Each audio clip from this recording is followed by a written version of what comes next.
Are we ready? Turalian gulped and nodded. Ready, sir.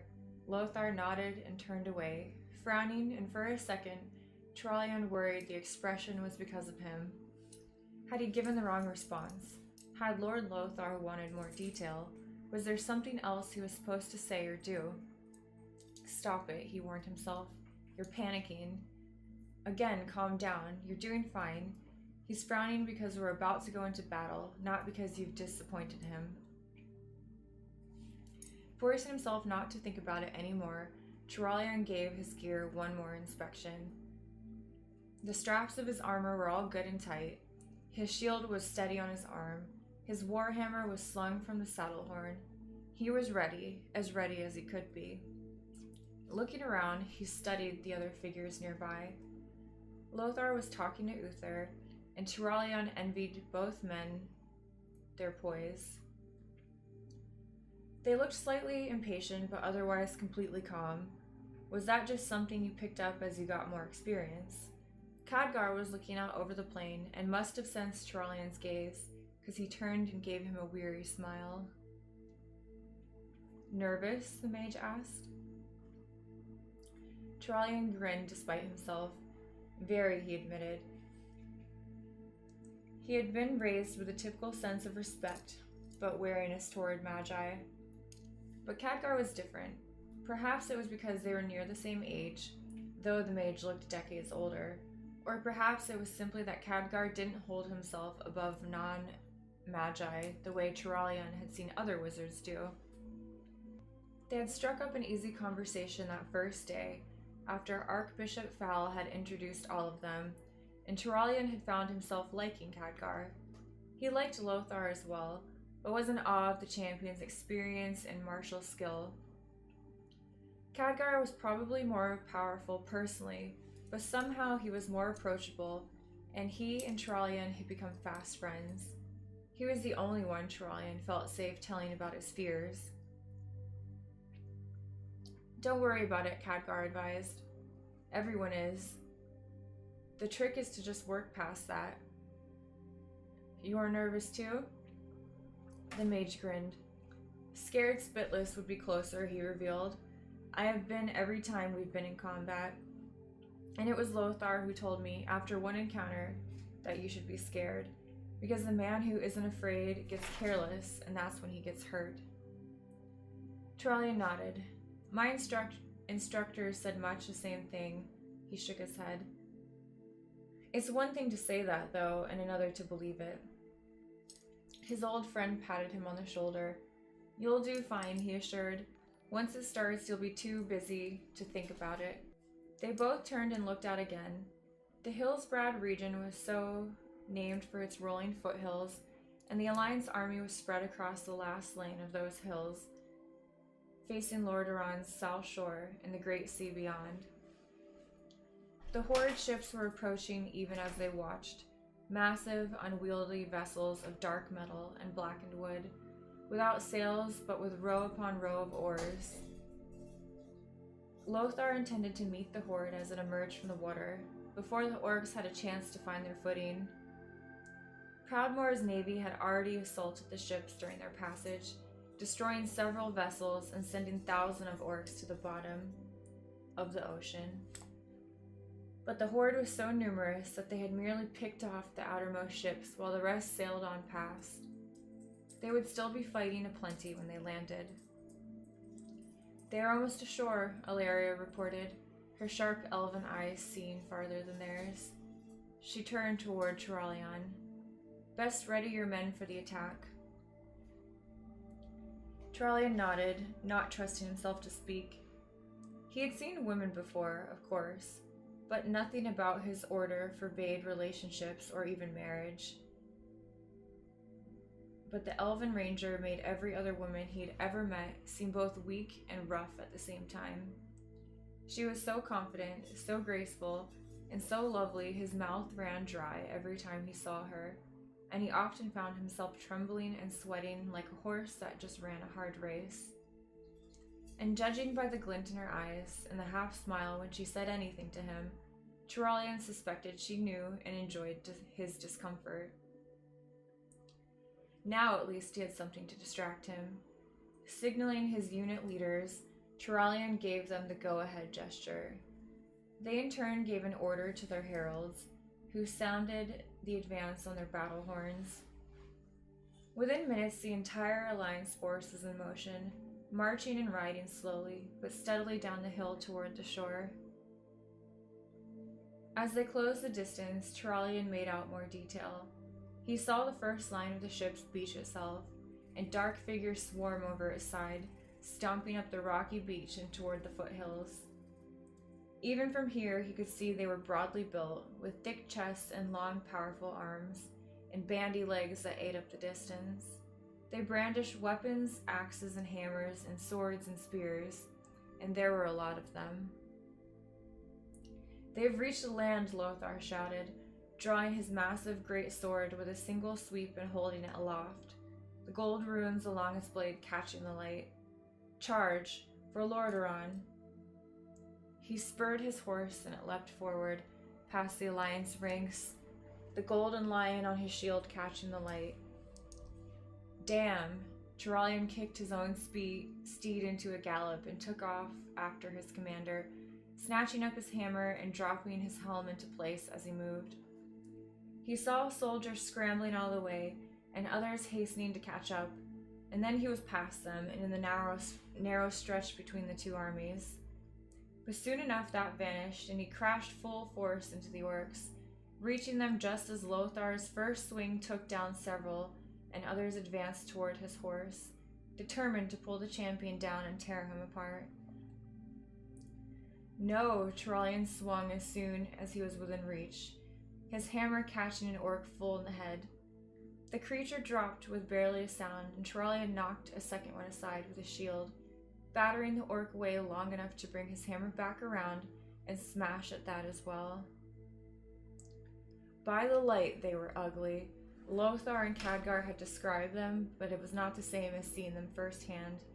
With that vivid green skin and those glowing red eyes, and those tusks, he had seen such things on boars before, but never on anything that walked on two legs and carried a weapon. They were strong too, he saw, as an orc's warhammer clashed with his own and almost drove his weapon back into his helm. The creature struck with such force. Fortunately, they seemed to rely more upon strength and aggression than skill. He was able to twist his weapon free and bring it back around, its haft catching the orc at a glancing blow across the cheek and stunning it long enough for Turalian to strike it again properly. Lothar had cleared the orcs from his side with a vicious sword swing, and Turalian guided his horse beside the commander so they stood side by side, hammer and great sword in constant motion. Uther was right behind them now, his own mighty hammer crushing orcs left and right. A visible glow surrounded him and his weapon, and making orcs turn away. A cheer rose from the Alliance forces as they saw the paladin's prowess. Turalian was not surprised. He had trained alongside Uther and knew the older paladin's faith was incredibly strong enough to manifest visibly. He wished his own was as solid. Now was not the time to think of that, however. More orc warships were reaching the beach, and orcs were pouring from them by the thousands. Turalian saw at once that they would be overwhelmed if they stayed. "Sir," he shouted at Lothar, "we need to move back to the rest of the army." At first he thought the champion had not heard him, but Lothar skewered another orc and nodded. "Uther," he shouted, and the paladin turned, back to the others. Uther raised his hammer in salute and wheeled his horse around at once, bludgeoning a path back through the gathering horde. Lothar was right behind him, and Turalian brought up the rear, laying about him with hammer and shield to keep orc hands and weapons at bay. One orc reached for him, a massive axe held ready in its other hand, only to fall with an arrow through its throat. Turalian risked a quick glance around and saw a slender figure back on the hill raise a longbow and salute. He could just make out the gleam of hair from here. Several times he thought they would fall, but he, Uther, and Lothar all made it back to the front line safely. The horde was right behind them. "Form up," Lothar shouted. "Raise spears, link shields, repel them." The soldiers hurried to obey.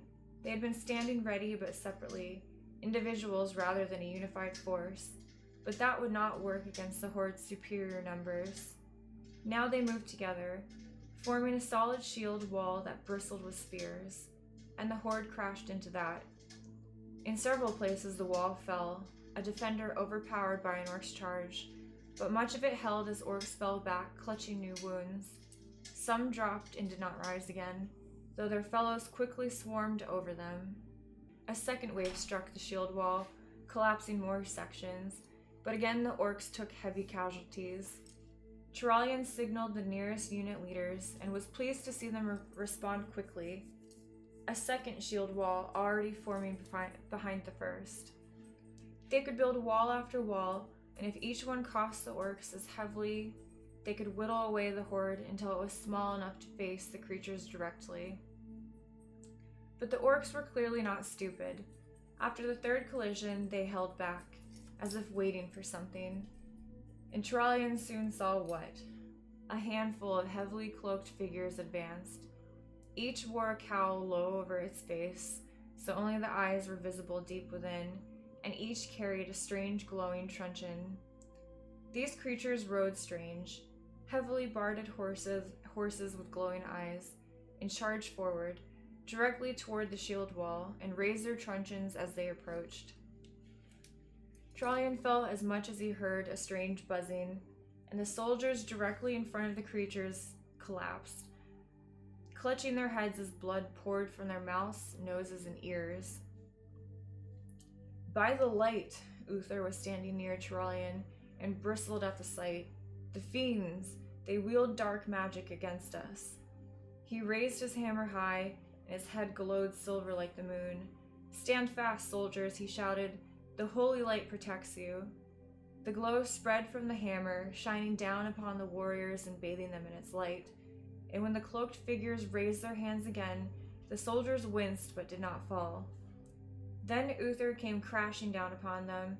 The shield wall opened long enough to allow him and the other paladins, including Gavinrad, who Fal had happily inducted into the order, through. Again, Alliance soldiers cheered, heartened by the paladin's surprising skill and power. Turalyon felt torn. As a paladin, his place was beside them, but as Lothar's lieutenant, his place was here, overseeing the men. The paladins and the cloaked figures were battling now, neither able to gain the upper hand. Turalyon saw one of the strange invaders clamp a hand on Gavinrad's arm, darkness radiating from the grip, but Gavinrad's holy aura shone brighter and drove the darkness away, causing his attacker to shrink back and duck a blow from the paladin's hammer.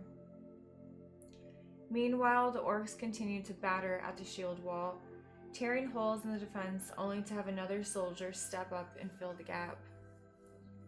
Then a movement caught Turalyon's eye, and he saw several new figures approach, towering above the ogres.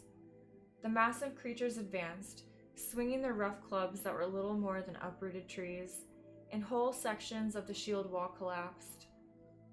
Soldiers crushed by the powerful blows.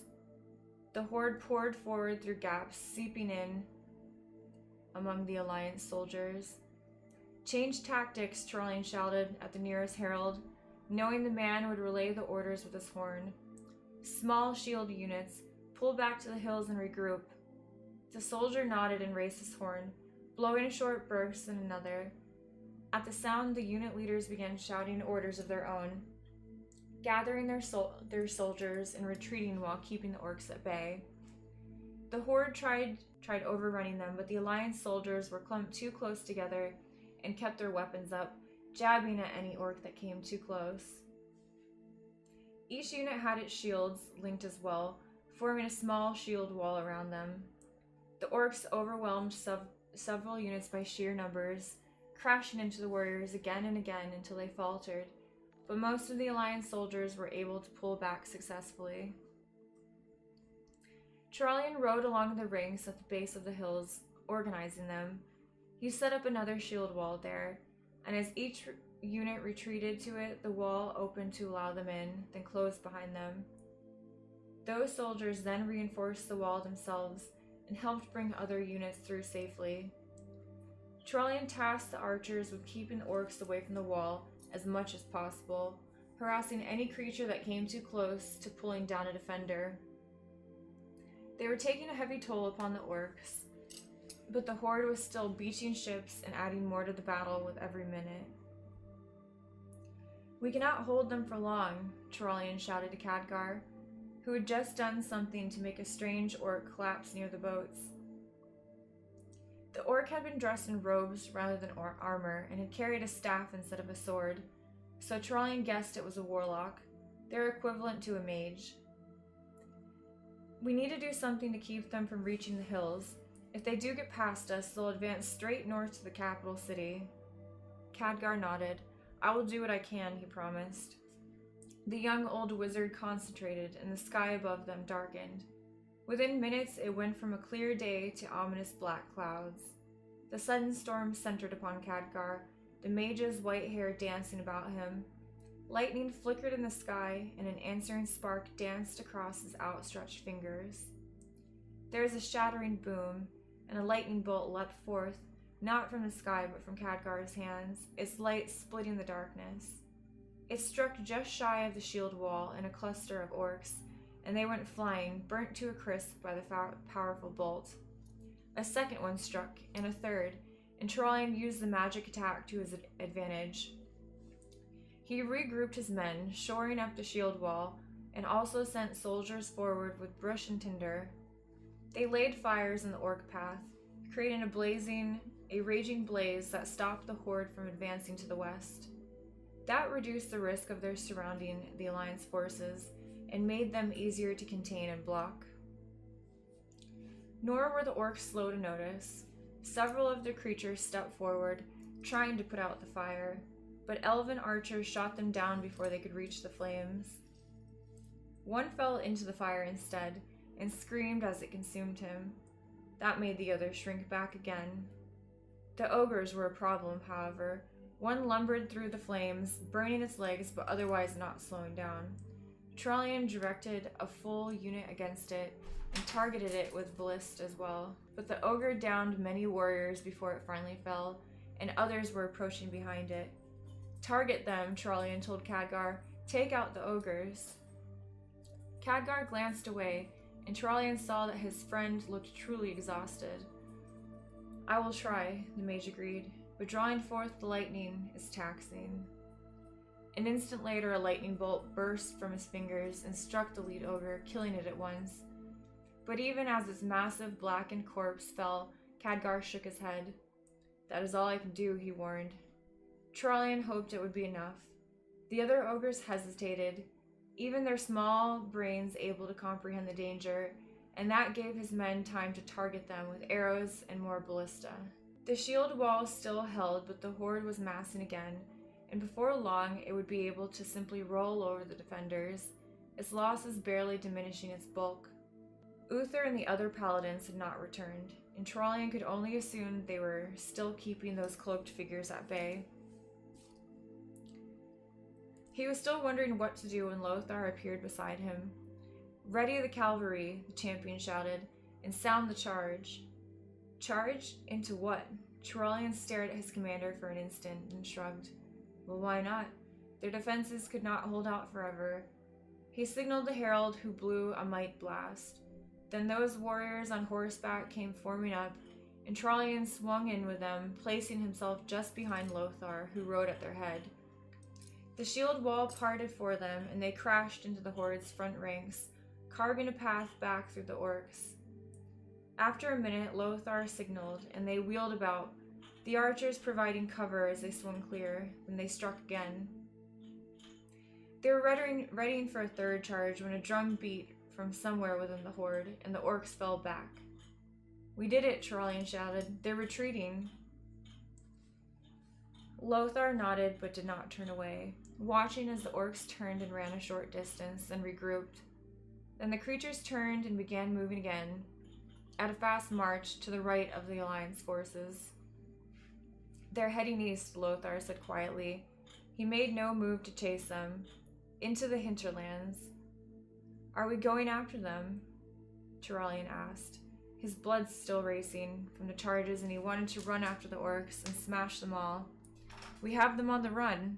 But the champion shook his head. No, he corrected. We blocked them and held, but they are not running from us. They're going around us. Now he did turn to Turalian and smiled, a grim, weary smile. Still, he said, that is something. But we should go after them before they can find another place to stand, Turalian urged. Shouldn't we? We should, Lothar agreed, but look behind you. Turalian turned and saw at once what the older warrior meant. Their forces were sagging now that the battle was over, and he saw men collapsing where they stood, both from wounds and from sheer fatigue. The battle had lasted for hours, though it had not felt like it at the time, and he found himself aching as well now that it was done. They had destroyed many weapons, emptied most of their ballists, and used up most of the army's firewood and tinder as well. We need to resupply, Turalian admitted out loud. We are in no shape to pursue them now. No, Lothar turned his horse back toward their own lines. But we have tested their forces now, and our men have seen that they can stand against the horde. That is good. And we have kept them from the capital. Also good. He glanced at Turalian and nodded finally. You did well, he said quietly, before nudging his horse back toward their troops and the command tent that lay beyond. Turalian watched him go for a moment. The simple praise had filled him with pride, and he realized as he brought his own horse around to follow his commander, Khadgar had been right. He had not had time to be afraid. You can